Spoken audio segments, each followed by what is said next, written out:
ये दीना शहर है। हाँ जी देखें, ये दीना शहर है और इसके जीटी रोड को आप देखें कि दोनों तरफ से ही रोड ब्लॉक है और लोग जो पैदल चल के जा रहे हैं।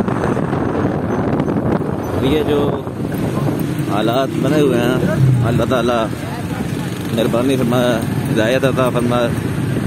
जिन्होंने वादा किया था उनको कि वो पूरा करें और हालात साजगार हो जाएं।